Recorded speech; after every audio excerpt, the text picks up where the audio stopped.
پیامبر نازنین وصف کردم برادران عزیز که گفتن وقتی که من سیر جنت کردم، وقتی الله مهربان در معراج، شب معراج، وقتی که مرا از جنتش نشان داد، من در جنت میگه یک قصری را دیدم، یک کوشکی را دیدم که آنچنان زیبا بود، گویم و ساخته شده ای از همون گویم شیشه های خیلی قیمت که میگه حتی انسان از بیرون گویا که درونش میبینی و از داخلش بیرونش میبینی.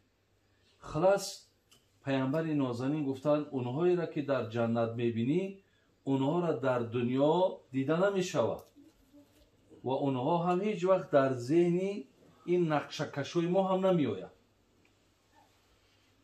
وقتی که میگه ایرا پیامبر نازنین من که بیان کرد که در جنت این خیل مقصد کوشک ها هست، این خیل خانه ها هست که همه او برادران عزیز مقصد برای توده ملائکه ها نیستند.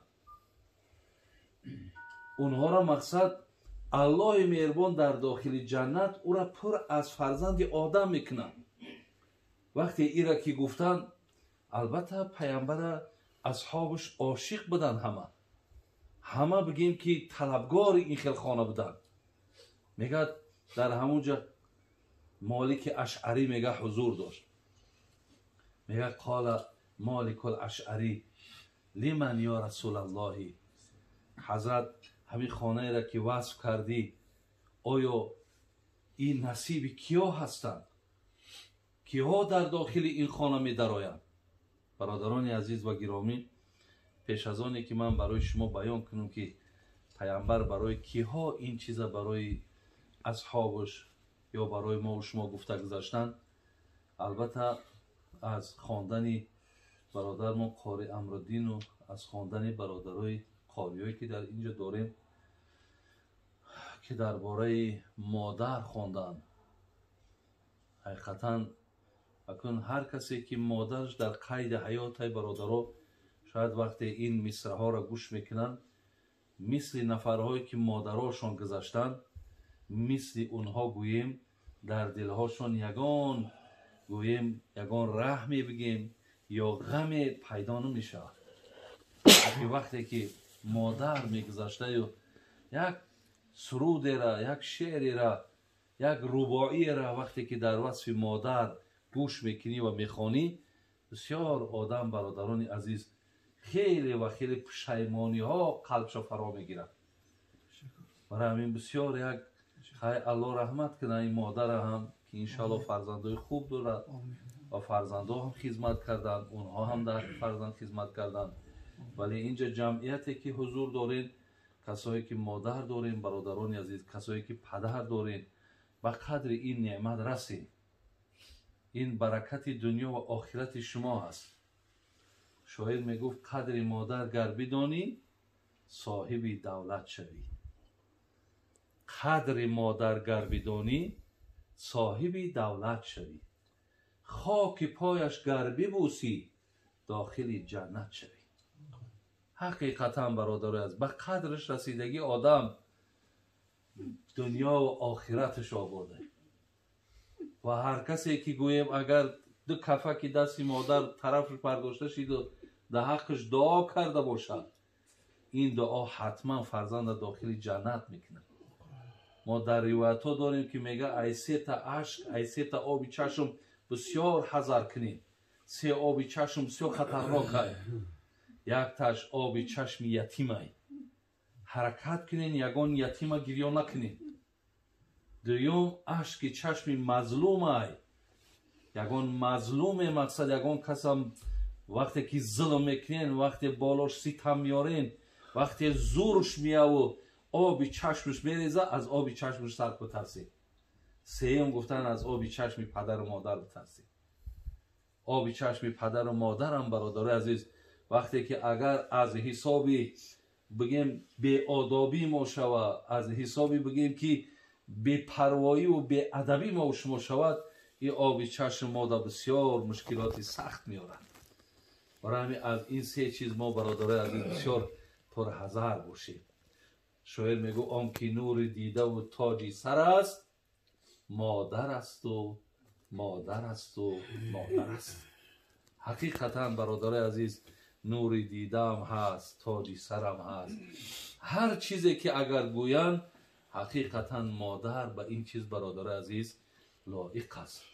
الله مهربان رحمتش کنه این مادر. و جناب عبدالله ابن مسعود میگه حدیث متفق علیه است، هم بخاری و هم مسلم روایت میکنه. میگه نزد پیامبر آمد میگه و نفر آمد میگه و از پیامبر پرسید ایول عمل احب الی الله. میگه حضرت گفت از پیغمبر من پرسید که کدام عمل الله مهربان دوست میداره، کدام عمل؟ پیغمبر من گفتن یکم از صلات و علی وقتها، کسی نماز در وقتش خونه. الله مهربان نمازی که در وقتش خونده می شود الله دوست می داشته. گفتن ثم ایون یا رسول الله. بعد از آن پرسیدن باز کدام عمل؟ گفتن که بر الوالدین، خدمت پدر و مادر الله دوست می داره. برادر عزیز ما در روایتمون داریم بر الوالدین افضل من الصلات و الصوم و الحج و جهاد فی سبیل الله. پیامبر ما فرموده بود است که خدمت کردن مادر و پدر در ثواب بالاتر است از نماز، بالاتر است از روزه، ببینید بالاتر است حتی که از زکات، بالاتر است حتی از جهاد در راه الله. خدمت پدر و مادر کردن برای من بسیار این چیز مهمه برادر عزیز.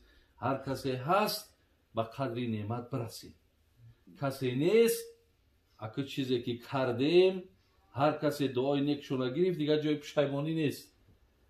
لیکن کسی اگر مبادای در حیات اینها را ناراحتم کرده باشد، صاحبای کتاب میگن راه دارد که شما از این ورطه ببروید. گفتن چی خیل؟ گفتن سر گورش روید، در سر گورش روید، بالا که قبرش ده تلاوت کنین، ثوابش بر روحش بخشین و همونجا از مادر پدر عذرخواهی کنین. بگین ما حقیقتا شما را در دنیا ناراحت کردیم، ما دل شما را آزار دادیم، ما مقصد به قدر شما نرسیدیم. من گمانم همه که شما من خفه رفتگین، برای می من را ببخشید.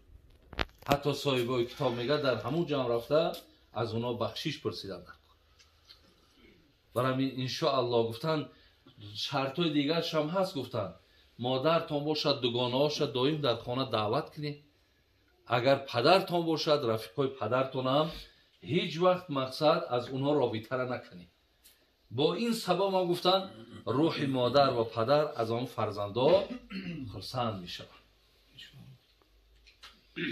بیایم به سر حدیثی که برادران عزیز من در ابتدا گفتم. وقتی که حضرت وصف کردند او خانه را، او کوشک، بعدا میگه مالک اشعری گفتن حضرت این خانه در کی داخل می شود؟ آیا این را مقصد چگونه چیکار کنیم که ما صاحب همون منزل شیم، ما صاحب همون خانه شویم؟ یا حضرت صاحبای همون خانه را برای ما بگو.